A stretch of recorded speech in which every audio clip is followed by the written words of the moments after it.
Hello the students, कैसे हैं आप सब लोग। मैं मोइन पठान एक बार फिर से आप सब लोगों के सामने। और आज आज हम लोग क्या करने वाले हैं, आज हम लोग एक और धर्राटेदार चुम्मेश्वरी मजेदार चैप्टर देखने वाले हैं।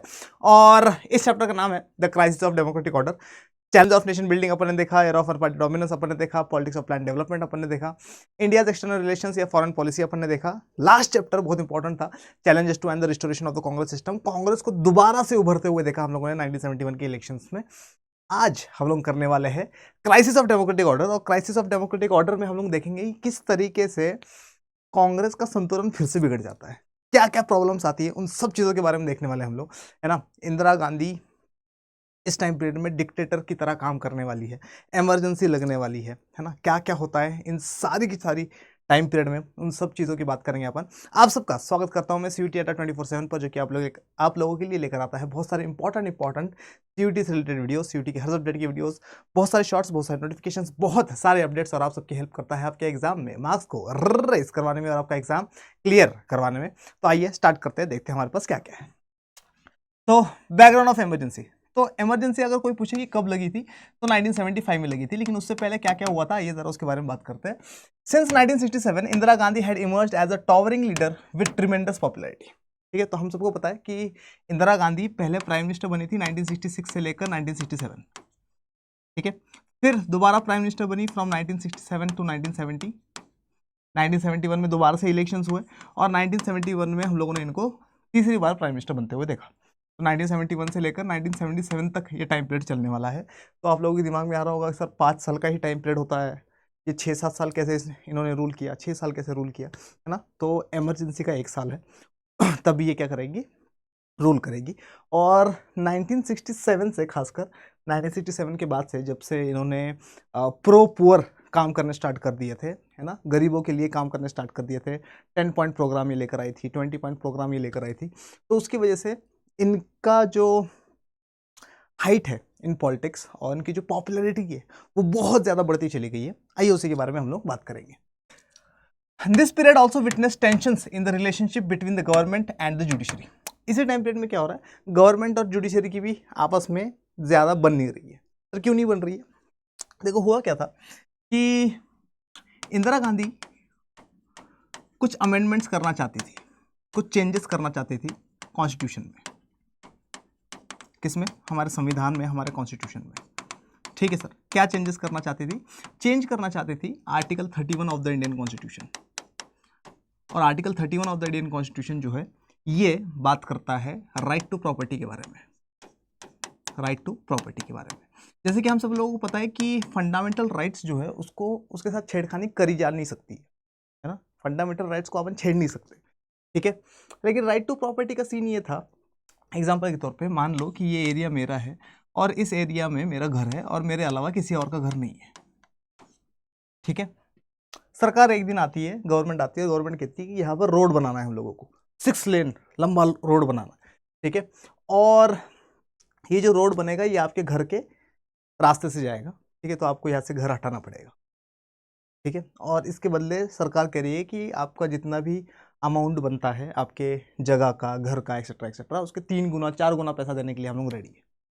लेकिन हम ठहरे पॉलिटिकल साइंस के स्टूडेंट्स, हमने कहा कि भैया देखो ऐसा है, हम लोगों ने पॉलिटिकल साइंस पढ़ी है, कॉन्स्टिट्यूशन पढ़ा है, हम लोगों ने फंडामेंटल राइट्स पढ़े और article 31 of the Indian constitution के तहत हमारे पास है राइट टू प्रॉपर्टी। और राइट टू प्रॉपर्टी के तहत हमसे हमारा कोई भी प्रॉपर्टी छीन नहीं सकता। ठीक है, जैसे ही हम लोगों ने ये बोला तो डेवलपमेंट के ऊपर क्वेश्चन मार्क आ गए कि भैया डेवलपमेंट कैसे होगा जब सब लोग ऐसे ही बोलने लग जाएंगे तो। ठीक है, तो इंदिरा गांधी ने क्या करा, इंदिरा गांधी ने राइट टू प्रॉपर्टी को एबोलिश कर दिया, राइट टू प्रॉपर्टी खत्म कर दी।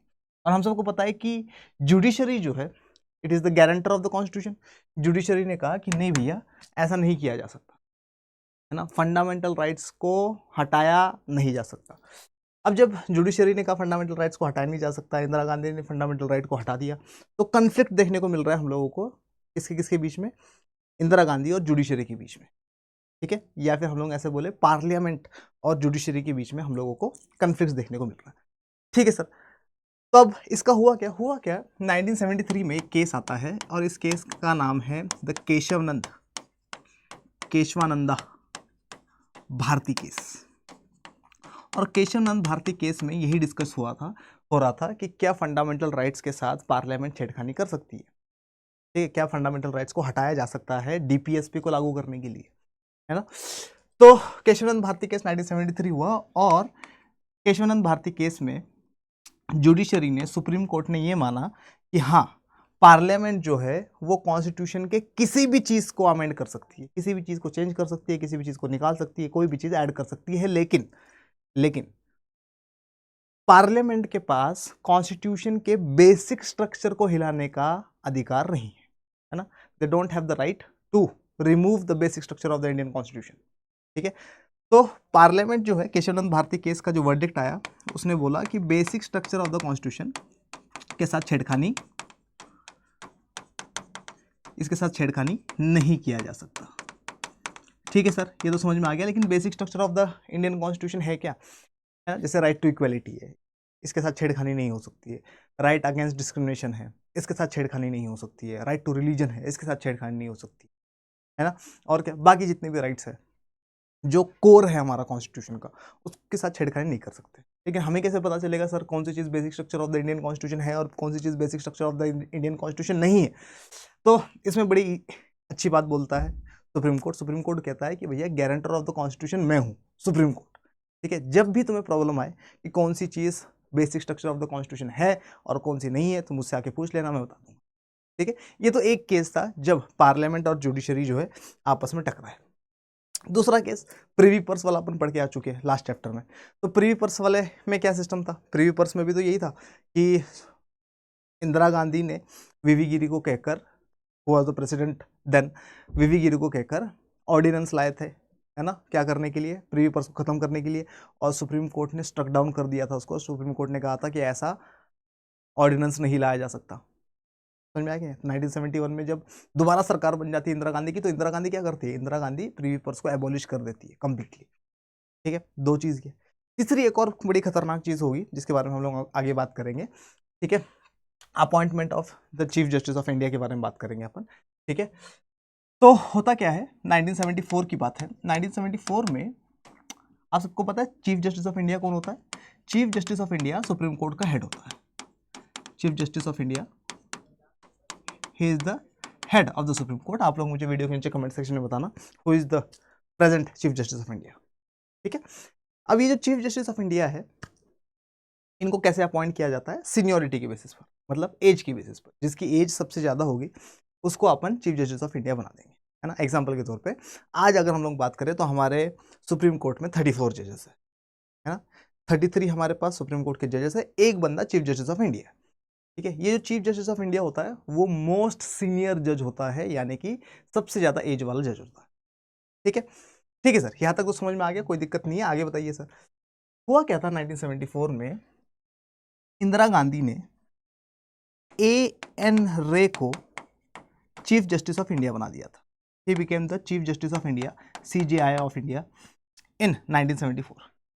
लेकिन प्रॉब्लम यहाँ पर यह थी कि A.N. रे से ऊपर 3 जजेस थे जो कि एज में A.N. रे से सीनियर थे, लेकिन फिर भी A.N. रे को अपॉइंट किया गया as the chief justice of India by the then president, ठीक है। और प्रेसिडेंट वही करता जो उसको प्राइम मिनिस्टर बोलता है, और प्राइम मिनिस्टर कौन है, इंदिरा गांधी। तो इंदिरा गांधी ने अपॉइंट करवा दिया A.N. रे को, ठीक है।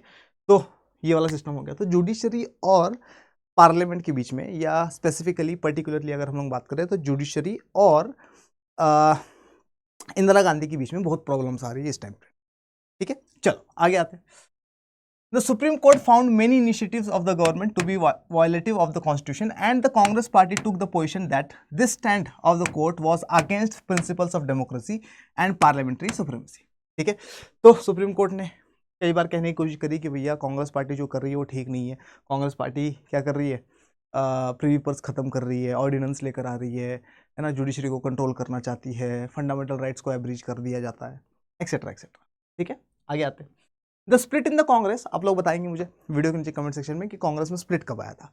The split in the Congress had sharpened the divisions between Indira Gandhi and her opponents. हम सबको पता है कि इंदिरा गांधी ने लगभग जितने इसके अपोनेंट्स थे उनको बड़ी बुरी तरीके से हरा दिया था 1971 के इलेक्शन, देखा था हम लोगों ने, ठीक है। ग्रैंड अलायंस ग्रैंड फेलियर बन गया था, कांग्रेस सारे हार गए थे, 16 सीट्स आई थी बस उनकी, है ना। और इंदिरा गांधी और कम्युनिस्ट पार्टी ऑफ इंडिया दोनों के अलायंस ने 375 सीट जीती थी, है ना। रेस्टोरेशन ऑफ द कांग्रेस कर दिया था। ठीक है, आगे आते हैं। Economic context. In the elections of 1971, Congress had given the slogan of Garibi Hatao, remove poverty, but the social and economic condition of the country did not improve much after 1971-72. अब जरा इधर ध्यान से देखिए, हुआ क्या था 1971 में। इंडिया और पाकिस्तान की वॉर हुई थी, इंडो पाक वॉर 1971, दिसंबर 1971। और एक नया बच्चा पैदा होता है जिसका नाम है बांग्लादेश। ठीक है, पहले ये सिस्टम था, ये था ईस्ट पाकिस्तान, ये था वेस्ट पाकिस्तान। इंडिया पाकिस्तान की वॉर हो गई और ये जो ईस्ट पाकिस्तान है ये बन जाता है बांग्लादेश।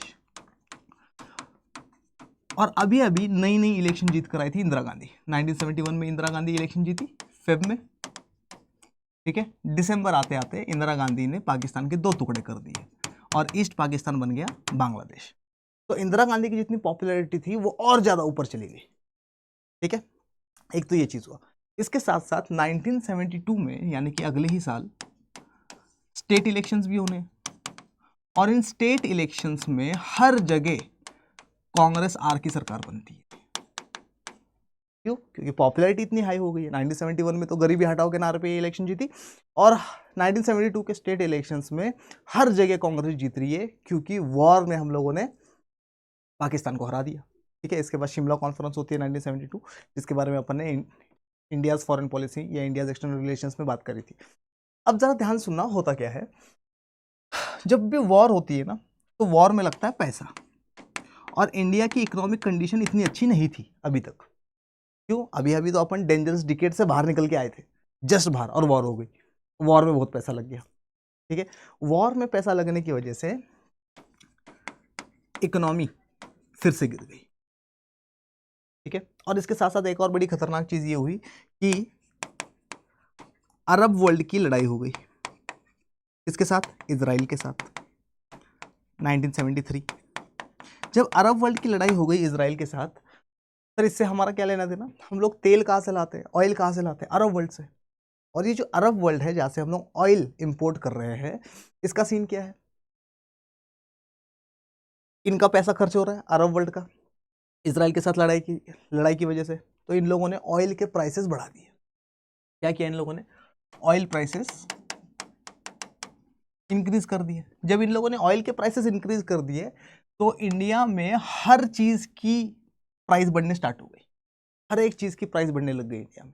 तो हर एक चीज की प्राइस बढ़ने लग गई मतलब इसेंशियल कमोडिटीज की प्राइस बढ़ने लग गई ना। कुकिंग ऑयल, है ना, आटा, मैदा, सूजी, रवा, ठीक है, चावल, हर चीज की, क्योंकि ट्रांसपोर्टेशन के लिए ऑयल चाहिए, है ना। तो ऑयल की प्राइसेस बढ़ने की वजह से हर चीज के प्राइसेस बढ़ने लग गए। इंडिया के पास पैसा पहले ही नहीं है, पैसा गिर गया है, इकोनॉमी गिर गई है इंडिया की, और ऊपर से चीजें महंगी हो रही है, लोगों की सेविंग्स खत्म हो रही है। आगे ना, अगर हम लोग बात करें 1973 की, तो 1973 में लगभग 23 से लेकर 24% तक महंगाई बढ़ गई, या इन्फ्लेशन बढ़ गया, इन्फ्लेशन आ गया, महंगाई बढ़ गई 23-24%। और अगर हम लोग बात करें 1974 की, तो 30% चीज़ें महंगी हो गई, 30% इन्फ्लेशन। तो इकोनॉमिकली इंडिया हिल चुका है। ठीक है, अब जब इतना ज़्यादा क्या होगा, प्राइसेस बढ़ेंगे तो लोगों का डिससेटिस्फैक्शन बाहर आएगा, लोग डिससेटिस्फाई हो जाएंगे गवर्नमेंट से, अरे है कि ना। ठीक है, तो लोग गवर्नमेंट के अगेंस्ट में बात करना स्टार्ट करेंगे, और अब प्रोटेस्ट होने स्टार्ट हो जाएंगे अगेंस्ट द कांग्रेस गवर्नमेंट। ठीक है, आइए उसको देखते हैं थोड़ा थोड़ा आगे। In the elections of 1971, Congress had given the slogan of Garibi Hatao, but the social and economic condition in the country did not improve much after 1971-72. After the Bangladesh crisis, the US government stopped all aid to India.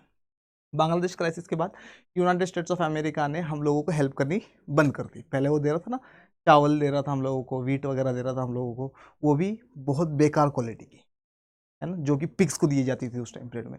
लेकिन अब क्या कर दिया United States of America ने? Completely हम लोगों को help करने से मना कर दिया। क्यों? क्योंकि United States of America Pakistan के साइड है ना, क्योंकि Pakistan is the part of SEATO, South East Asian Treaty Organization, यानी कि वेस्टर्न वर्ल्ड का पार्ट है। ठीक है, तो हम लोगों को कंप्लीटली इसने हेल्प करना यूएसए ने बंद कर दिया।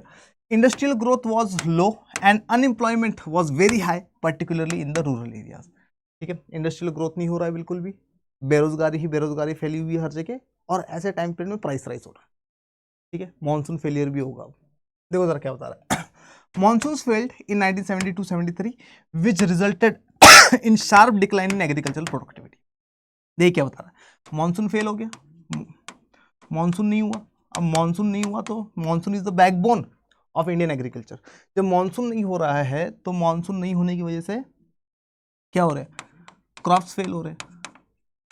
क्रॉप्स फेल होने की वजह से फिर scarcity of food, scarcity of food मतलब खाने की कमी, बोलो, फेमाइन, हंगर।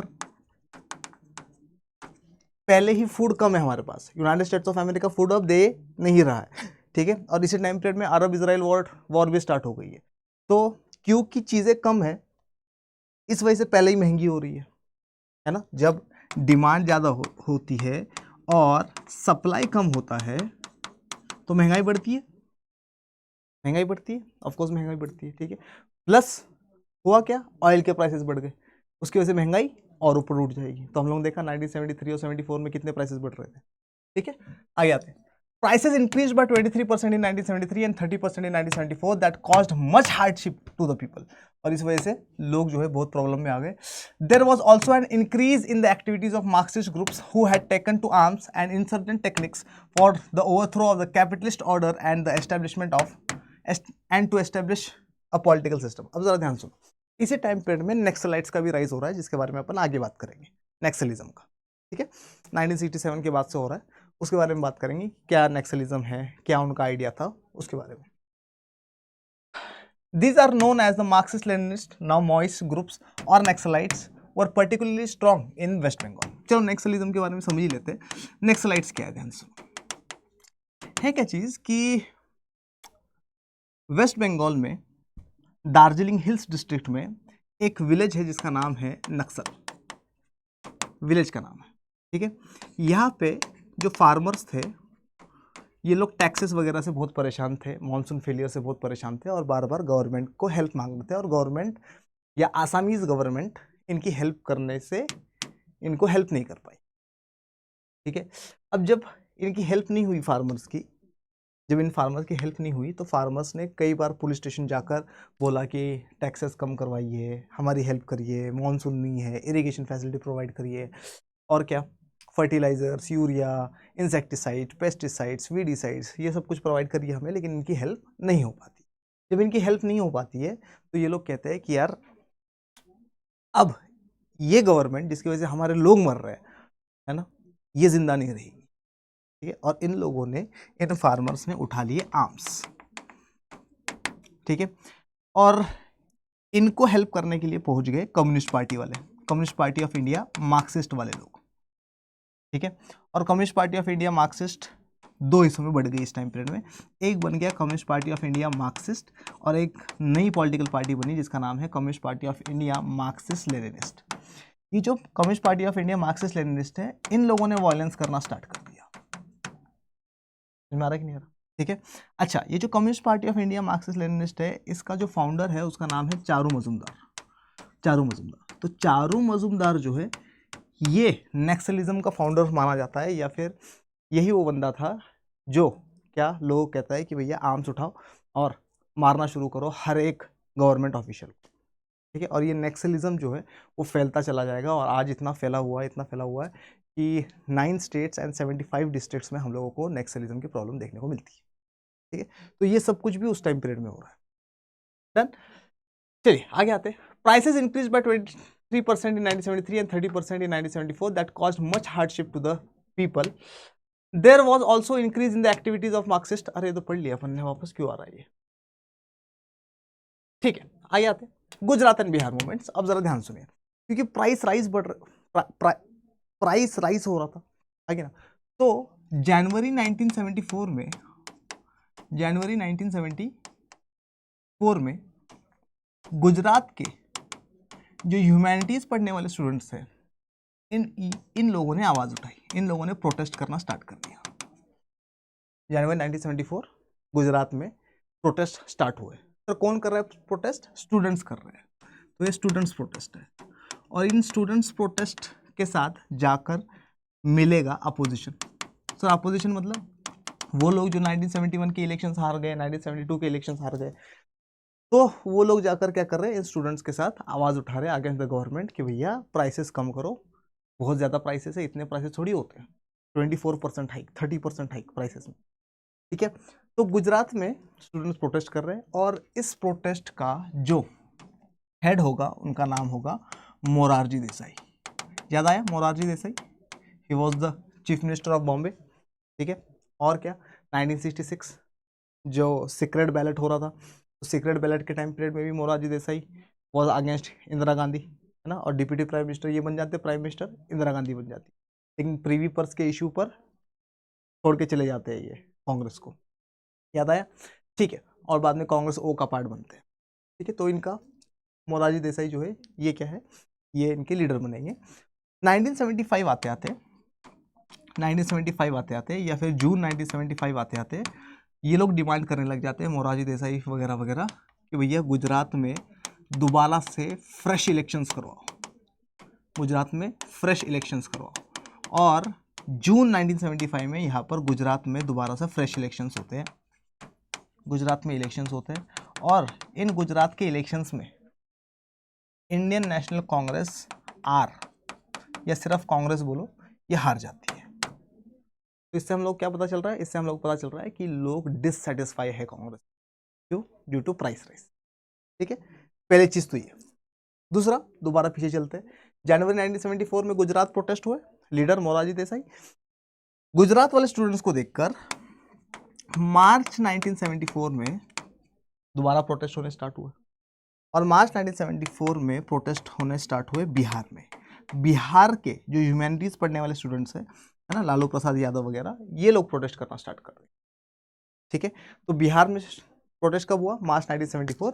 बिहार वाले स्टूडेंट्स जो है वो इनवाइट करते हैं एक सोशलिस्ट लीडर को कि भैया आइए और हमारे प्रोटेस्ट को ज्वाइन करिए, और उस सोशलिस्ट लीडर का नाम है जय Prakash Narayan.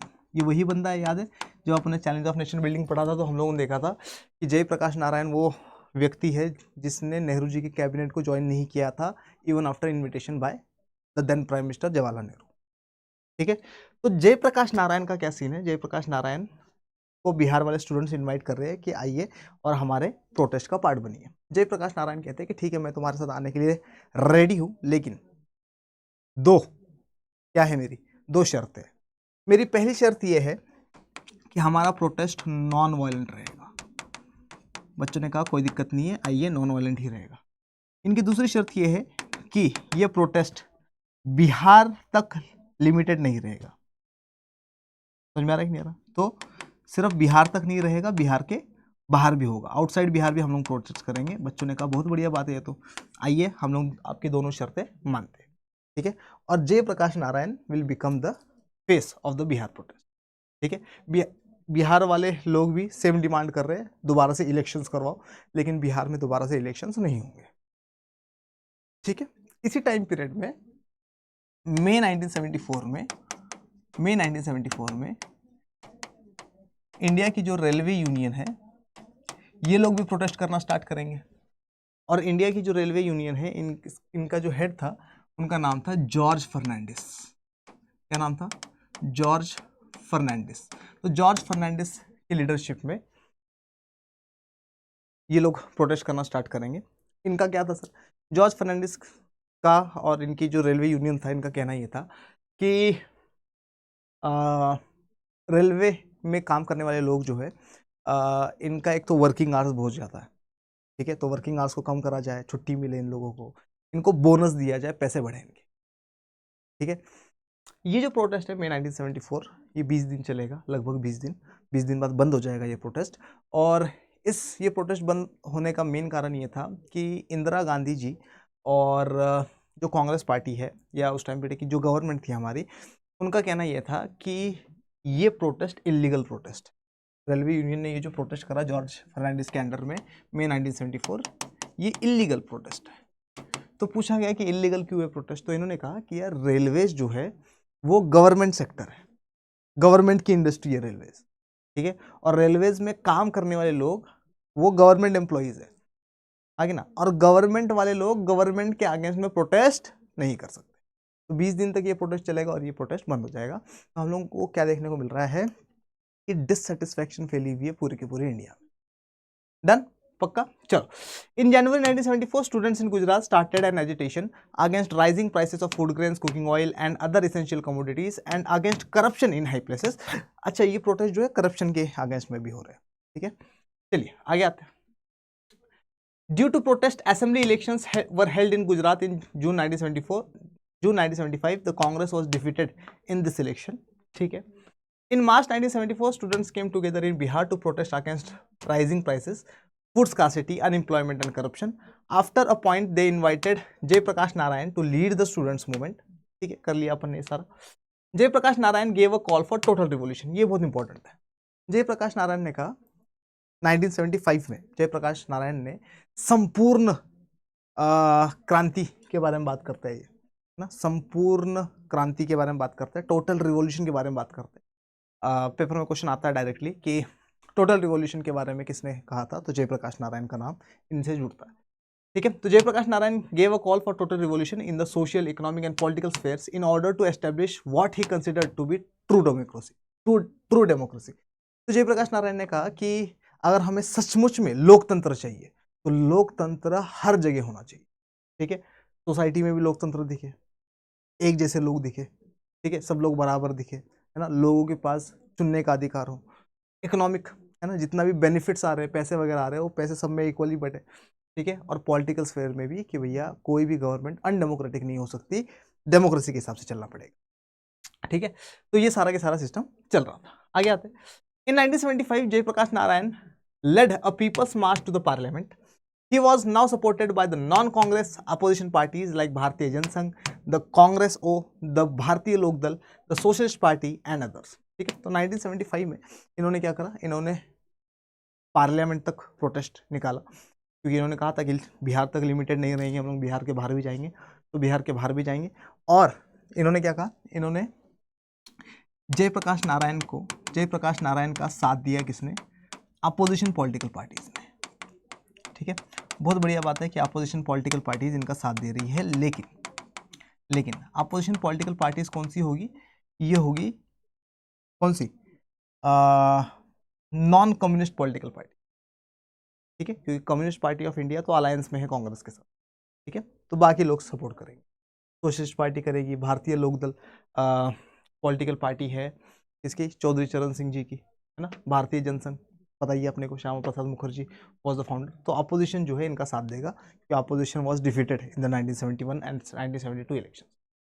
The next light movement पढ़ लिया हम लोगों ने, लेकिन एक बार पढ़ लेते हैं। In 1967 a peasant uprising took place in the Naxalbari police station area of Darjeeling Hills district in West Bengal under the leadership of the local cadres of the Communist Party of India Marxist। तो paper में question आता है कि naxalite movement start किसके under में हुआ, तो naxalite movement start हुआ communist party of India Marxist के अंडर में। अपन देखा था 1964 में ये पॉलिटिकल पार्टी बनी थी, ठीक है, after the Indo China war, ठीक है। लेकिन आर्म्स उठाएगा कौन, आर्म्स उठाएंगे communist party of India Marxist Leninist वाले लोग, है ना, CPI-ML वाले लोग, ठीक है। In 1969, they broke off from the CPI-M and a new party, Communist Party Marxist-Leninist CPI-ML, was formed under the leadership of Charu Majumdar. ये भी आपने पढ़ लिया, ठीक है। आप लोगों में से किसी को भी अगर इसकी PDF वगैरह चाहिए तो आप लोग मुझे इंस्टाग्राम पर मैसेज कर सकते हैं, और इंस्टाग्राम पर मैसेज करके मुझे बोल सकते हैं कि सर टेलीग्राम ग्रुप में ऐड कर दो, क्लास 12th के मैं ऐड कर दूंगा, सारी की सारी PDF आप लोगों को वही मिलेगी, ठीक है। आगे आते हैं। The Naxalite movement has by now splintered into various parties and organizations, ठीक है, बहुत सारी पार्टीज, बहुत सारे ऑर्गेनाइजेशंस नक्सलाइट मूवमेंट की आइडियोलॉजी को आगे लेकर चलती है। ये लोग गवर्नमेंट के अगेंस्ट में काम करते हैं, गवर्नमेंट को खत्म करने की बात करते हैं, और कम्युनिज्म सोशलिज्म इंडिया में लागू करने की बात करते हैं, ठीक है। ज़्यादातर हम लोगों को नक्सलाइट मूवमेंट जो है वो आदिवासी इलाकों में देखने को मिलता है ना, जहाँ पे लोग बहुत ज़्यादा गरीब होते हैं, है ना, और जो जंगल से जुड़े हुए लोग हैं वो लोग करते हैं, ठीक है। 9 states 75 districts में ये फैला हुआ है। Currently about 75 districts in 9 states are affected by Naxalite violence. Governments have taken stern measures in dealing with the Naxalite movement. Many thousand people have lost their lives in the violence by the Naxalites and the anti naxalite violence by the government. अब Naxalites को रोकने के लिए government ने क्या करा, army को भेजा, पुलिस वालों को भेजा, पुलिस वालों ने इनको मारा, इन्होंने पुलिस वालों को मारा और बहुत सारी जानें इससे गंवाई गई।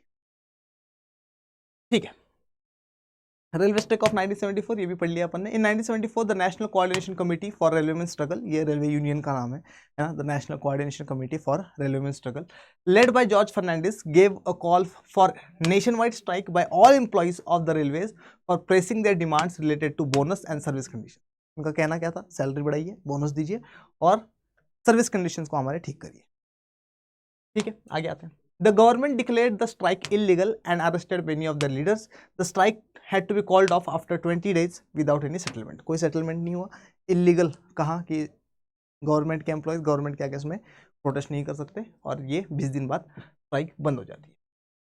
कन्फ्लिक्ट विद जुडिशरी, ठीक है, जुडिशरी के बारे में अपन ने पढ़ लिया है ना। क्या पढ़ा अपन ने जुडिशरी के बारे में, अपन ने देखा कि जुडिशरी के साथ एक तो फंडामेंटल राइट वाला इशू था, वो तो केशवानंद भारती केस से सॉल्व हो जाएगा। यहाँ पर एन रे वाली बात करेंगे, है ना। This was the period when the government and the ruling party had many differences with the judiciary. The court said that parliament can not amend the constitution in such a manner that rights are curtailed. ठीक है, तो supreme court ने ये कहा कि fundamental rights को cartel नहीं कर सकती parliament.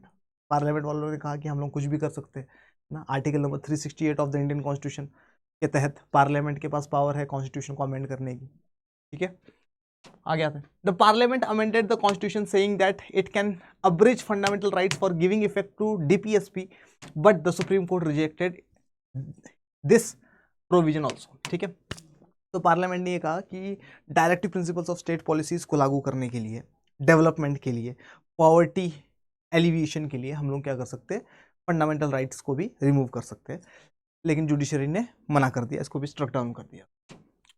In the case of Kesavananda Bharati, Kesavananda Bharati case का अब ईयर जो है आप लोग मुझे वीडियो खींचे कमेंट सेक्शन में लिखकर बताएंगे।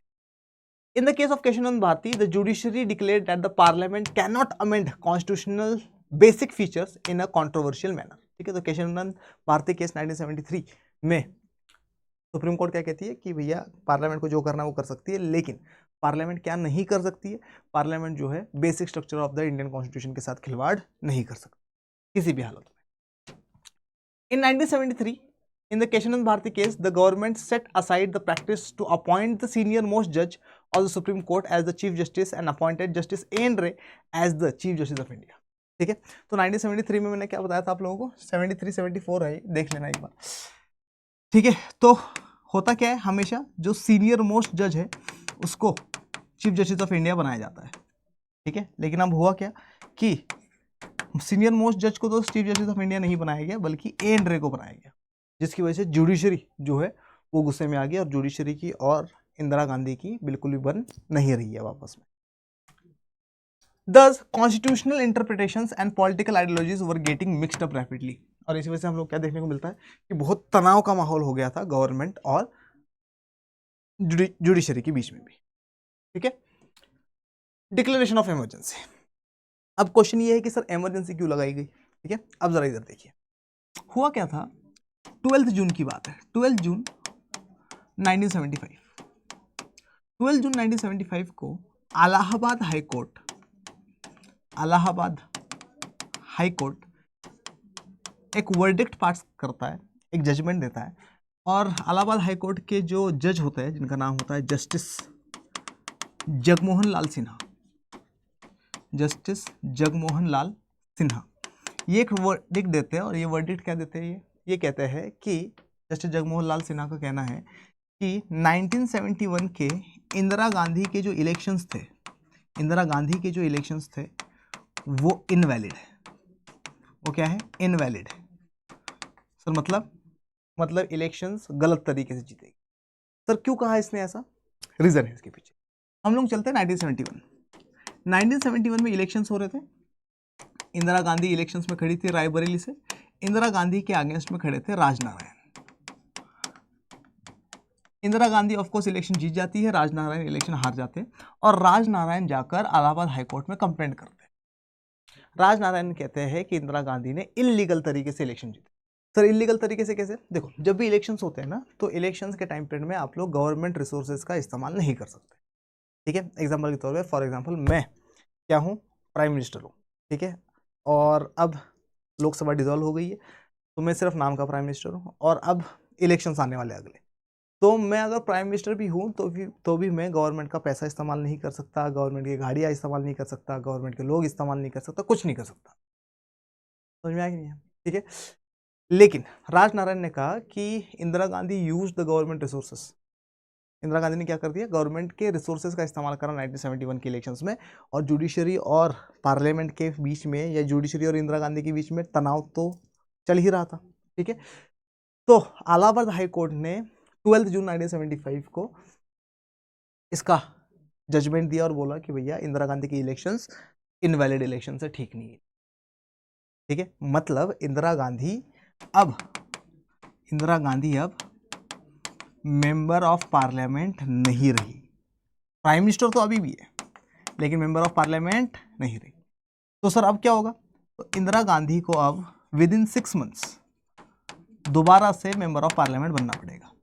अगर मेंबर ऑफ पार्लियामेंट बन जाती है तो प्राइम मिनिस्टर रहेगी, लेकिन अगर मेंबर ऑफ पार्लियामेंट नहीं बनती है तो इनको रिजाइन देना पड़ेगा, ठीक है। फिर वो as a prime minister continue नहीं कर सकती। तो इंदिरा गांधी के ऊपर प्रेशर आया। 24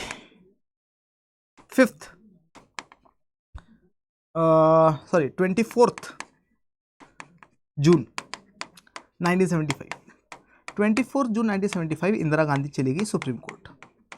सुप्रीम कोर्ट में अपील करी, और सुप्रीम कोर्ट, ये हाई कोर्ट था, हाई कोर्ट की अपील लेकर चली गई कहाँ पर, सुप्रीम कोर्ट में। सुप्रीम कोर्ट ने भी सेम चीज़ कही। सुप्रीम कोर्ट ने कहा कि इंदिरा गांधी को 6 महीने के अंदर मेंबर ऑफ पार्लियामेंट दोबारा से बनना पड़ेगा, वरना इंदिरा गांधी प्राइम मिनिस्टर नहीं रहेगी, ठीक है। इंदिरा गांधी के ऊपर प्रेशर आया। कांग्रेस अब पहली वाली कांग्रेस नहीं है जो जिसका नेचर ऑल इंक्लूसिव है ना, पहले की तरह टेंशन हैंडल नहीं कर सकती है कांग्रेस अब। इंदिरा गांधी के ऊपर प्रेशर बहुत आया, बहुत मतलब बहुत ज़्यादा। और इंदिरा गांधी ने क्या करा, इंदिरा गांधी ने उस टाइम पीरियड के प्रेसिडेंट ऑफ इंडिया, जिनका नाम था फखरुद्दीन अली अहमद, इनको कहकर इमरजेंसी लगवा दी रातों रात।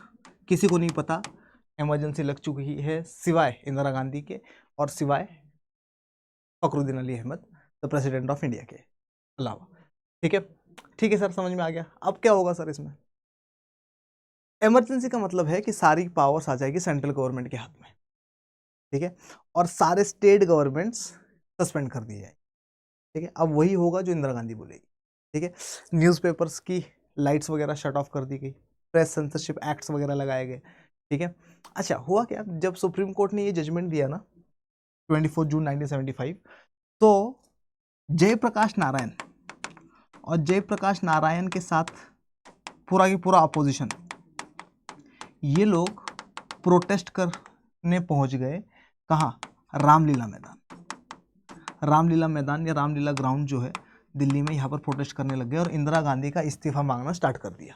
इंदिरा गांधी के ऊपर इतना प्रेशर आया कि रात में इमरजेंसी लगा दी इन्होंने, ठीक है। इंदिरा गांधी की मिनिस्टर्स को भी नहीं पता कि रात में इमरजेंसी लगाई गई है, ठीक है।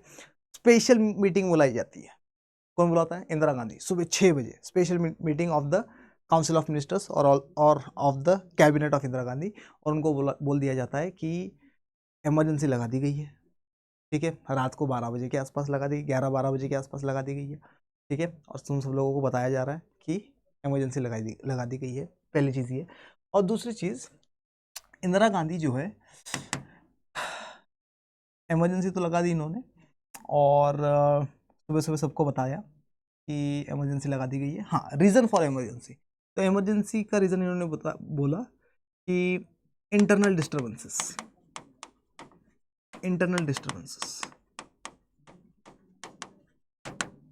कि इंडिया में दंगे होने वाले हैं, और बहुत बड़े लेवल पर दंगे होने वाले, ठीक है, कम्युनल वायलेंस होने वाला है, और इसकी खबर मुझे मिल चुकी है, और इसी वजह से मैं इमरजेंसी लगा, ठीक है।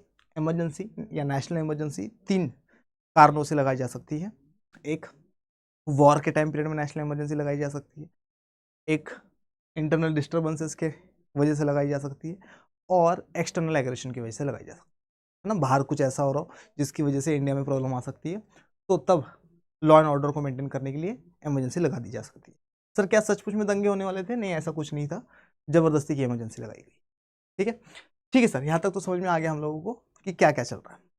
ठीक है, चलो आगे पढ़ते हैं। On 12th June 1975, the Allahabad High Court passed a judgment declaring Indira Gandhi's election to the Lok Sabha invalid. This order came on an election petition filed by Raj Narayan, a socialist leader, and a candidate who had contested against her in 1971.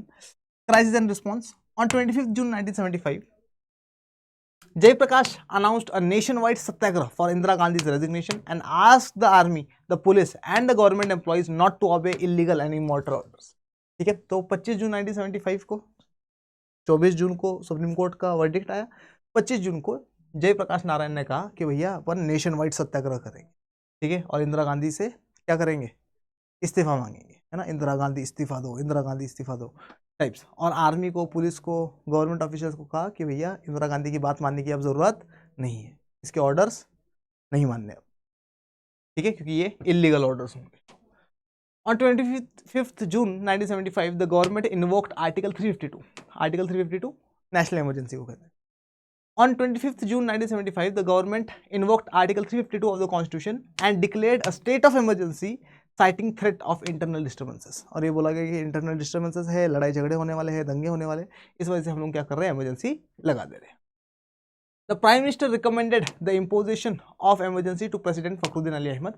तो paper में question आता है कि who gave the proclamation of emergency, है ना, तो emergency का announcement या प्रोक्लेमेशन किसने करा था? The then President Fakhruddin Ali Ahmed। ठीक है, किसके कहने पर? इंदिरा गांधी के कहने। ठीक है, सब प्रेसिडेंट को वही करना पड़ता है जो प्राइम मिनिस्टर बोलता है। Article 74 of the Indian constitution, the president has to work on the aid and advice of the council of ministers headed by the prime minister. ठीक है, once an emergency is proclaimed, the federal distribution of powers remains practically suspended and all the powers are concentrated in the hands of the union government। ये तो मैं आप लोगों को बता चुका हूँ कि इमरजेंसी लग जाए तो इमरजेंसी लगने का मतलब ये है कि स्टेट गवर्नमेंट सस्पेंड हो जाती है, सारी की सारी पावर्स सेंट्रल गवर्नमेंट के पास। ठीक है, आगे आते हैं। The government also gets the power to curtail or restrict all or any of the fundamental rights during the emergency. अब याद रखना कि इमरजेंसी के टाइम पीरियड में, क्योंकि लॉ एंड ऑर्डर की सिचुएशन को संभालना है हम लोगों को, इमरजेंसी के टाइम पीरियड में गवर्नमेंट के पास पावर होती है फंडामेंटल राइट्स को कर्टेल करने की, खत्म करने की, ना, कोई फंडामेंटल राइट नहीं है तुम्हारे पास सिवाय article 21 of the Indian constitution. Article 21 of the Indian constitution है right to life and personal liberty का। तो right to life and personal liberty तो तुम्हारे पास रहेगा, इसके अलावा तुम्हारे पास कोई राइट नहीं रहने वाला है। ठीक है, लेकिन इंदिरा गांधी जो है वो इस वाले को भी खत्म कर देगी। समझ में आ रहा है कि नहीं आ रहा? इंदिरा गांधी जो है article 21 of the Indian constitution भी खत्म कर देगी। ठीक है, in the early morning a large number of leaders and workers of the opposition parties were arrested. अब देखो इमरजेंसी लग गई है, बहुत सारे लोग प्रोटेस्ट करने के लिए रामलीला मैदान पहुंच चुके हैं। ठीक है, सबको उठवा लिया जाएगा, 1,11,000 लोगों को उठा उठा के जेल में डाल दिया जाएगा। ठीक है, 675 लीडर्स को उठा के जेल में डाल दिया। ठीक है, जो बच जाएंगे वो तो अभी भी काम करेंगे इमरजेंसी के अगेंस्ट में, कि गलत तरीके से इमरजेंसी लगा दी गई। अच्छा, 2 ऑर्गेनाइजेशंस, एक हिंदू ऑर्गेनाइजेशन, एक मुस्लिम ऑर्गेनाइजेशन, दोनों को बैन कर दिया जाएगा। आरएसएस, राष्ट्रीय स्वयं सेवक संघ, और जमात इस्लामिया। ठीक है, इन दोनों को बैन कर दिया जाएगा। ये लोग बोलेंगे कि भैया हमने क्या किया? कह रहा दंगे होने वाले हैं। कह रहा कौन करने वाला है? कह रहा तुम दोनों। ठीक है, इन दोनों को बैन कर दिया गया, आरएसएस को और जमात इस्लामिया को। ठीक है, consequences, the emergency brought the agitation to an abrupt stop. जैसे इमरजेंसी लगा दी गई, प्रोटेस्ट हो रहे थे, सारे प्रोटेस्ट एकदम से बंद हो गए। बंद क्या हो गए? करवाए गए। स्ट्राइक्स वर बैंड, ये बोला गया कि इमरजेंसी लग चुकी है, कोई बंदा प्रोटेस्ट नहीं कर सकता। Many opposition leaders were put in jail, 675 leaders को उठा के जेल में डाल दिया गया। The political situation become very quite tough though tense. अच्छा, तो ये क्या बोल रहा है कि पॉलिटिकल सिचुएशन क्या थी?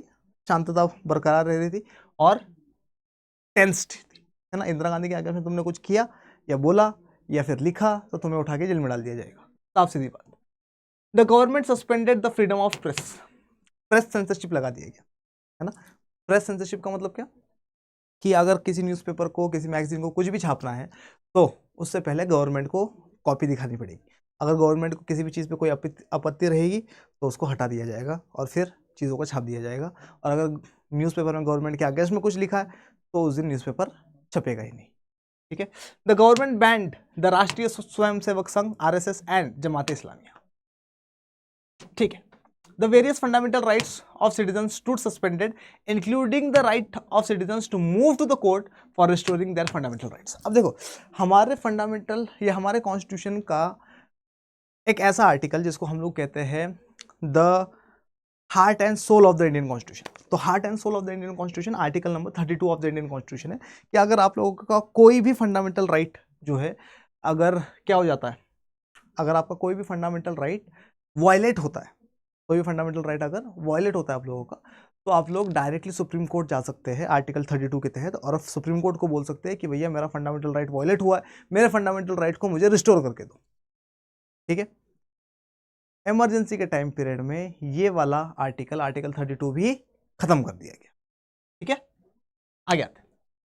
The government made extensive use of preventive detention, ठीक है। प्रिवेंटिव डिटेंशन क्या होता है कि जैसे फॉर एग्जांपल कुछ क्रिमिनल्स है, ठीक है, मान लो कि हमें लग रहा है कि ये क्रिमिनल्स आगे जाकर कुछ गलत करेंगे, या इलेक्शंस आने वाले और इलेक्शंस के टाइम पीरियड में ये लोग दंगे वगैरह कर सकते हैं, तो प्रिवेंटिव डिटेंशन के नाम पर क्रिमिनल्स वगैरह को पहले ही जेल में डाल दिया जाता है, ठीक है, गुनाह करने से पहले प्रिवेंटिव डिटेंशन, ठीक है। क्या सर ये अलाउड है? हाँ अलाउड है, ठीक है, लेकिन 3 महीने से ज़्यादा नहीं रख सकते उनको जेल में, ठीक है, किसी को भी, ठीक है।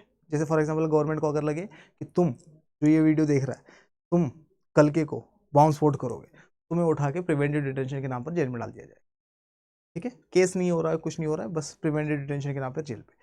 प्रिवेंटिव डिटेंशन के नाम पर इतने लोगों को अरेस्ट कर लिया गया था इमरजेंसी के टाइम पीरियड में कि पूछो मत। Arrested political workers could not challenge their arrest through habeas corpus petitions in the high courts and the supreme court, ठीक है।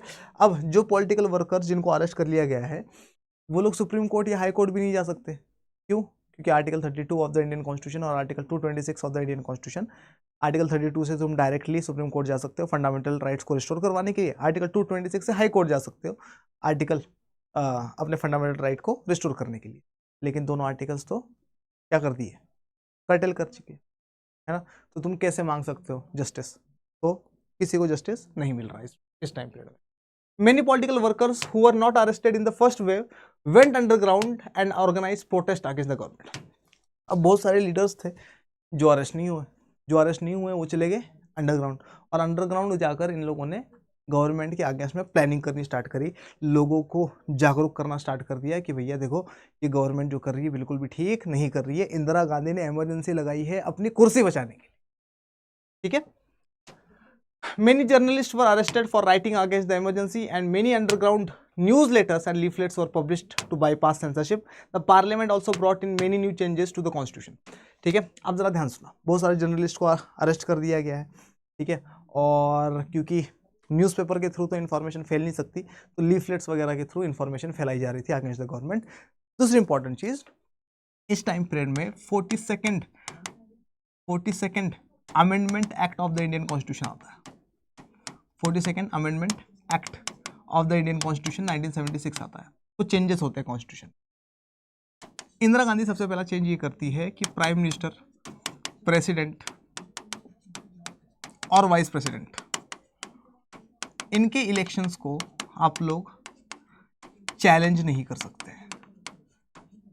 There elections can not be challenged in the supreme court या in the courts. पहला तो ये क्योंकि खुद के साथ हो गया ना, इंदिरा गांधी के साथ 1971 के इलेक्शंस इनवैलिड ठहराए गए, तो 42nd अमेंडमेंट एक्ट के थ्रू इन्होंने सबसे पहली चीज़ क्या करी, ये बोला कि प्राइम मिनिस्टर, प्रेसिडेंट और वाइस प्रेसिडेंट के इलेक्शंस को तुम चैलेंज ही नहीं कर सकते।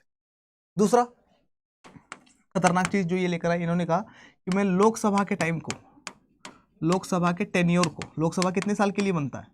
5 साल के लिए। लोकसभा के टेन्योर को मैं 5 साल से बढ़ाकर अब 6 साल कर रही है। मतलब अब प्राइम मिनिस्टर 5 साल के लिए नहीं बनेगा, 6 साल के लिए बनेगा, ठीक है। तीसरी चीज़ इन्होंने बोली कि इमरजेंसी के टाइम पीरियड में इलेक्शंस को 1 साल आगे कर दिया जा सकता है, ठीक है। तो 42nd अमेंडमेंट एक्ट के थ्रू ये सारी की सारी चीजें करी गई। आगे आते हैं। In the background of the ruling of the Allahabad high court in the Indira Gandhi case, an amendment was made declaring that elections of Prime Minister, President and Vice President could not be challenged in the court. The 42nd amendment was also passed during the emergency. ठीक है, तो emergency के time period में 42nd amendment को पास किया गया और मैंने फिर आप लोगों को बता दिया कि क्या क्या हुआ था इसमें. Controversies regarding emergency. अब जरा ध्यान सुनो. कोई पूछा अगर तुम लोगों से कि इमरजेंसी कब से कब तक लगी, तो इमरजेंसी जो है वो लगी फ्रॉम 1975 टू 1977. कितने साल? 2 साल के लिए इमरजेंसी लगी. ठीक है सर. इमरजेंसी लगी फ्रॉम जून 1975 टू जनवरी 1977, है ना. लगभग कितने साल? 18 महीने, 18 मंथ्स. ठीक है. और फरवरी में इलेक्शंस होंगे. फरवरी में बोला जाएगा, मार्च में इलेक्शंस होंगे. ठीक है, मार्च 1977 में इलेक्शंस होंगे. सर इतनी जल्दी इलेक्शंस क्यों करवा रही है इंदिरा गांधी? क्योंकि इंदिरा गांधी को पता है कि अगर टाइम मिल गया अपोजिशन को ज़्यादा तो क्या हो जाएगा, तो मेरी जितनी सीट्स आनी है उतनी भी नहीं आएगी और कम हो जाएगी. ठीक है. तो मार्च 1977 में इलेक्शंस होंगे और मार्च 1977 के इलेक्शंस में इंडियन नेशनल कांग्रेस आर इलेक्शंस हारने वाली है. तो फिर इलेक्शंस कौन जीतेगा? एक नई पॉलिटिकल पार्टी बनेगी, 6 पॉलिटिकल पार्टीज का मिश्रण. उस पार्टी का नाम होगा जनता पार्टी. जनता पार्टी. और इस जनता पार्टी का फेस होंगे जय प्रकाश नारायण. और जनता पार्टी की इलेक्शंस जीत जाएगी. सर कौन बनेगा प्राइम मिनिस्टर, उसके बारे में बात करते हैं कि कौन प्राइम मिनिस्टर बनेगा. लेकिन इंपॉर्टेंट चीज़ ये है कि जनता पार्टी 1977 में जनता पार्टी क्या कर रही है? जनता पार्टी जो है वो गवर्नमेंट बना रही है. और गवर्नमेंट बनाते ही मई 1977 में ये लोग एक कमीशन बनाते हैं, एक टीम बनाते हैं ये इन्वेस्टिगेट करने के लिए कि पता लगाओ कि 1975 से लेकर 1977 के बीच में, इमरजेंसी के टाइम पीरियड के बीच में क्या क्या एक्सेसेस करवाए गए, है ना, कितने अत्याचार करवाए गए इंदिरा गांधी और इंदिरा गांधी की पार्टी के द्वारा. समझ में आ रहा है कि नहीं आ रहा? ठीक है. तो मई 1977 में एक कमीशन बनाया गया जिसका नाम हम लोग शाह कमीशन कहते हैं. ठीक है सर. क्यों कहते हैं शाह कमीशन? क्योंकि इस शाह कमीशन के जो हेड थे उनका नाम था जेसी शाह. और ये जो जेसी शाह है, he was a retired supreme court जज, है ना. जस्टिस जेसी शाह थे. और शाह कमीशन जो है 1977 में अपॉइंट कर दिया जाता है. ठीक है. 1978-79 के आसपास इनकी 1980 के आसपास इसकी रिपोर्ट भी आ जाती है ना. उसके बारे में बात करेंगे अपन. ठीक है. देखो जरा क्या बता रहा है. In the investigation by the Shah commission after the emergency found out there were many excesses committed during the emergency. तो शाह कमीशन की रिपोर्ट आती है और शाह कमीशन जो है बड़ी जल्दी काम करता है. 78 में ही रिपोर्ट आ जाती है इसके, 78 या 79 में. और ये कहता है कि भाई बहुत सारे अत्याचार करे गए थे, है ना. तो ये प्रूफ्स इकट्ठा करते हैं, विटनेसेस इकट्ठा करते हैं और इंदिरा गांधी के अगेंस्ट में. ठीक है. अगर इसकी रिपोर्ट आउट हो जाती, केस होता है इस पर, इंदिरा गांधी दोबारा जेल से बाहर नहीं आती, है ना. इतना खतरनाक सिस्टम हो जाता. Was the emergency necessary? क्या इमरजेंसी जरूरी थी? अच्छा एक और चीज़ याद रखना, इमरजेंसी के टाइम पीरियड में कम्युनिस्ट पार्टी ऑफ इंडिया पूरी तरीके से साथ देगी. किसका? कम्युनिस्ट पार्टी ऑफ इंडिया पूरी तरीके से साथ देगी इंदिरा गांधी का. सर क्यों? इस वजह से क्योंकि Indira Gandhi communist party of India को पागल बना के रखती. Indira Gandhi communist party of India वालों को बोलेगी कि भैया इंटरनेशनल कॉन्स्पिरेसी हो रही है इंडिया के अगेंस्ट में. ठीक है. और बड़ी खतरनाक इंटरनेशनल कॉन्स्पिरेसी हो रही है कि इंडिया को तोड़ने की बातें करी जा रही है. ठीक है. और अगर इमरजेंसी नहीं लगाई हम लोगों ने या कंटिन्यू नहीं रखी तो इंडिया जो है टूट जाएगा, बिखर जाएगा. ठीक है. बाहर से फंडिंग आ रही है, बाहर से. समझ में आ रहा है कि नहीं आ रहा? The Communist Party of India believed that there was an international conspiracy against the unity of India. It believed that in such circumstances some restrictions on agitations were justified. और कम्युनिस्ट पार्टी ऑफ इंडिया का कहना था कि अगर ऐसी बात है तो फिर रेस्ट्रिक्शंस लगने बनते हैं, इमरजेंसी लगनी बनती है. controversies regarding emergency in the investigation by the Shah Commission. अच्छा तो पढ़ लिया आपने. ठीक है. The government argued that opposition party must allow elected ruling party to govern according to its policies, whereas critics argued that the people had the right to publicly protest against the government. ठीक है, government क्या कह रही थी, government कह रही थी कि ठीक है, गवर्नमेंट का क्या कहना था, गवर्नमेंट का कहना था कि यार सारा टाइम अगर प्रोटेस्ट होते रहेंगे तो गवर्नमेंट ढंग से काम थोड़ी कर पाएगी। गवर्नमेंट जो है वो पॉलिसीज बनाए, लॉज बनाए, लोगों के डेवलपमेंट के ऊपर ध्यान दे या फिर प्रोटेस्ट के ऊपर ध्यान दे। ठीक है, तो सारा टाइम प्रोटेस्ट नहीं होना चाहिए। अपोजिशन पॉलिटिकल पार्टीज का कहना था कि भैया हमारे पास अधिकार है, हमारे पास राइट टू प्रोटेस्ट है, नॉन वायलेंट तरीके से प्रोटेस्ट करना हमारे पास अधिकार है हम लोग, और हम लोग प्रोटेस्ट इसके आगे इसमें करेंगे जब भी हमें कुछ भी पॉलिसीज गलत लगेगी। अच्छा, हम लोग बात करते हैं कि प्राइम मिनिस्टर कौन बना। तो जयप्रकाश नारायण को लोगों ने बोला कि आप ही हो, जो कुछ भी हो करता धरता, आप प्राइम मिनिस्टर बन जाइए। इन्होंने कहा कि मैं पॉलिटिक्स छोड़ चुका हूँ 1955 में, मैं प्राइम मिनिस्टर नहीं बनूंगा। पहली चीज, जयप्रकाश नारायण ने जब मना कर दिया तो हमारे पास 3 जने आए जो कि प्राइम मिनिस्टर बनने लायक थे। एक मोरारजी देसाई, जिनको 1966 में ही प्राइम मिनिस्टर बनना था। ठीक है, दूसरे चौधरी चरण सिंह, और तीसरे जगजीवन राम, जे राम, है ना, जगजीवन राम फ्रॉम बिहार। इनकी पॉलिटिकल पार्टी का नाम था कांग्रेस फॉर डेमोक्रेसी। पहले ये कांग्रेस का ही पार्ट थे, लेकिन बाद में कांग्रेस छोड़ देते। कांग्रेस फॉर डेमोक्रेसी, है ना। मोरारजी देसाई कांग्रेस ओ, और चौधरी चरण सिंह की तो भारतीय लोकदल, है ना, भारतीय लोकदल। ये पॉलिटिकल पार्टीज थी। ठीक है, और जनता पार्टी के पार्ट थे ये सब लोग, है ना। 6 पॉलिटिकल पार्टीज मिलकर जनता पार्टी बनी थी। ठीक है सर, तो अब सीन क्या है कि किसको प्राइम मिनिस्टर बना दिया जाए। तो इन सब में सबसे सीनियर लीडर जो है वो मोरारजी देसाई है, और डिप्यूटी प्राइम मिनिस्टर भी रह चुके हैं। तो मोरारजी देसाई को बोला जाएगा कि तुम बन जाओ प्राइम मिनिस्टर। तो मोरारजी देसाई तो बन जाएंगे प्राइम मिनिस्टर, और ये दोनों बन जाएंगे डिप्यूटी प्राइम मिनिस्टर। लेकिन ये सरकार ज्यादा चलेगी नहीं, है ना। मोरारजी देसाई की सरकार चलेगी फ्रॉम 1977 टू 1979। ठीक है सर, क्यों नहीं चलती ज्यादा? इस वजह से नहीं चलती है क्योंकि चौधरी चरण सिंह के साथ इनके डिफरेंसेस आते हैं। तो चौधरी चरण सिंह अपना अपना क्या हटा देते हैं, अपना सपोर्ट हटा देते हैं। तो इनके पास मेजोरिटी नहीं होती तो सरकार गिर जाती। ठीक है, फिर चौधरी चरण सिंह को बोला जाता है कि आप प्राइम मिनिस्टर बन जाओ। ठीक है, फिर चौधरी चरण सिंह प्राइम मिनिस्टर बनेंगे फ्रॉम 1979 टू 1980। वैसे तो 2 महीने की सरकार होती है इनकी, 2 महीने की भी नहीं होती, है ना। और इनकी भी सरकार फिर गिर जाती है चौधरी चरण सिंह की। ठीक है, अब किसी के पास मेजोरिटी नहीं होती है। जगजीवन राम जो है, इनका सपना ही रह जाता है प्राइम मिनिस्टर बनना। 1980 में दोबारा से इलेक्शंस होते हैं, और 1980 के इलेक्शंस में इंडियन नेशनल कांग्रेस आर दोबारा से इलेक्शन जीत जाती है, और दोबारा से इंदिरा गांधी प्राइम मिनिस्टर बन जाती है। समझ में आया कि नहीं? दोबारा से इंदिरा गांधी क्या क्या क्या बन जाएगी? प्राइम मिनिस्टर बन जाएगी। ठीक है, इसका मतलब क्या है? इसका मतलब अगर कोई गवर्नमेंट अनस्टेबल है, स्टेबल नहीं है, कैसी है? अनस्टेबल, तो उसका गिरना तय है ना। Lessons of the emergency. ठीक है, कि अगर कोई डिक्टेटरशिप की तरफ चले जाए, तानाशाही की तरफ चले जाए, सरकार पटक दी जाएगी तुम्हारी इंडिया में। ठीक है, अगर क्या हो, अगर कोई सरकार अनस्टेबल है तो तुम्हें पटक दिया जाए।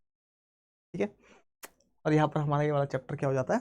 खत्म हो जाता है। ठीक है, अच्छा, इंपॉर्टेंट चीज़ सुनो। क्या है इंपॉर्टेंट चीज़? ये है कि अगर आप लोगों को मेरे साथ मेरे टेलीग्राम ग्रुप में ज्वाइन होना है तो आप लोग मुझे मेल करिए khan.ayub@247.com पर, और मेल करके बोलिए सर टेलीग्राम ग्रुप में ऐड कर दीजिए। मैं ऐड कर दूंगा, सारी की सारी PDF आप लोगों को यहीं पर मिलेगी। प्लस अगर आप लोगों को हर एक चीज़ डिटेल में पढ़नी है, बहुत अच्छे से पढ़नी है, बड़ी प्यार से पढ़नी है, तो आप लोग क्या करिए, आप लोग मेरे साथ जुड़िए महापैक में। सर महापैक में क्या पढ़ाया जाएगा? महापैक में आप लोगों को बोर्ड्स और CUT दोनों का सिलेबस करवाया जा रहा है। आप लोगों को English, Hindi, history, geography, political science, economics, legal studies, current affairs, static GK, quants और रीजनिंग जैसे सब्जेक्ट्स पढ़ाए जा रहे हैं, जो कि आप लोगों को बोर्ड्स और CUT दोनों में बहुत ज़्यादा हेल्प करने वाला है। तीसरी इंपॉर्टेंट चीज़ क्या है? तीसरी इंपॉर्टेंट चीज़ ये है कि महापैक जो है ये आपका चलेगा बोर्ड्स के एग्जाम तक नहीं, CUT के एग्जाम तक। CUT 2025 का जब तक एग्जाम नहीं हो जाता तब तक आप लोगों का ये वाला बैच चलने वाला है। सिलेबस होने के बाद दोबारा सिलेबस, सिलेबस होने के बाद दोबारा सिलेबस, सिलेबस होने के बाद दोबारा सिलेबस, लगातार सिलेबस करवाया जाएगा आप लोगों को, ठीक है।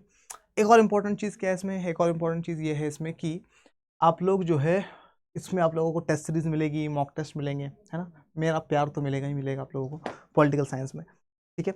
बहुत इंपॉर्टेंट बैच है, हल्के में मत लेना, अभी से पढ़ाई करना स्टार्ट कर देना। सर कैसे ले सकते हैं इस बैच को, जिसको भी बैच लेना है आप लोग मुझे मेल कर सकते हो, ठीक है।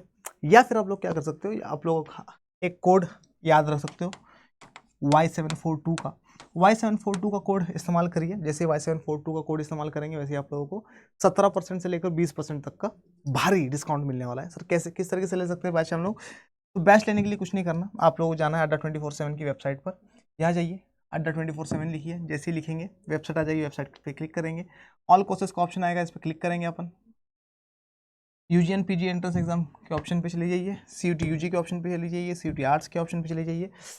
यहाँ पर अपने को दिख रहा है व्यू ऑल पे जाइए, यहाँ पर अपने को 2 बैच दिख रहे हैं, एक ये वाला वहाँ पे दिख रहा है अपने को, एक ये वाला वहाँ पे दिख रहा है। तो दोनों में से कौन से ले, दोनों सेम बैचेस है ना, सिर्फ डिफरेंस है बुक्स का। उसमें आप लोगों को बुक्स मिलेगी, आप लोगों के घर तक पहुँचाई जाएगी जो, और इसमें किताबें नहीं है। मान लो आप लोगों को विदाउट बुक्स लेना है, देखो जरा कितने रुपए का बैच है, तो ये बैच हम लोगों को दिखाई दे रहा है 14,999 रुपये का, 15,000 रुपये का, लेकिन चलेगा कब तक, जब तक CUT का एग्जाम ना हो तब तक। लेकिन डिस्काउंट में ले आते हैं इसको, डिस्काउंट के लिए यहाँ जाइए, मैंने आप लोगों को कोड बताया Y742 और इस पर अप्लाई कर दीजिए। जैसे अप्लाई करेंगे 2,550 रुपये में अपने को ये वाला बैच मिल जाएगा, सॉरी बच जाएंगे अपने, और 12,450 रुपये में अपने को ये वाला बैच मिल जाएगा, ठीक है। 12 महीने 12,000 रुपये, ज़्यादा नहीं है, ठीक है। 11 सब्जेक्ट्स, ठीक है, GT डोमेन लैंग्वेज सब कुछ कवर है इसमें, बोर्ड CUT कवर है, टेस्ट सीरीज है, मॉक टेस्ट है, सब कुछ है इसमें, है ना। जिसको भी बैच लेना है आप लोग या तो मुझे मेल करिए, या फिर आप लोग क्या कर सकते हो, खुद भी इसको ले सकते हो। कोड आप लोगों को यही लगाना है ताकि मुझे आप लोगों के बारे में पता रहे, आपकी प्रोग्रेस के बारे में पता रहे, कि मतलब मेरे नोटिस में रहो ताकि आप लोग, है ना, ठीक है। Adda247 का ऐप जरूर डाउनलोड करना है, 100% डाउनलोड करना है, ठीक है। चलिए, तो आशा करता हूँ कि आज वाली क्लास आप लोगों को बहुत बहुत बहुत बहुत बहुत ज़्यादा पसंद आई होगी। पसंद आई है तो इसको लाइक करिए, शेयर करिए, अपने दोस्तों को दिखाइए, मुझे दिखाइए, बहुत बहुत बहुत बहुत बहुत सारा प्यार, और ऐसे इंपॉर्टेंट लेक्चर्स लेकर, टॉपिक्स लेकर मैं मोइन पठान एक बार फिर, मैं मोइन पठान आप लोगों के सामने रोज़ बरोज़ आता रहूँगा। वीडियो के नीचे कमेंट सेक्शन में जरूर बताना कि आज वाली क्लास आप लोगों को कैसे लगी। मिलते हैं अपन, तब तक के लिए मोइन पठान आप सबसे कहता है जय हिंद।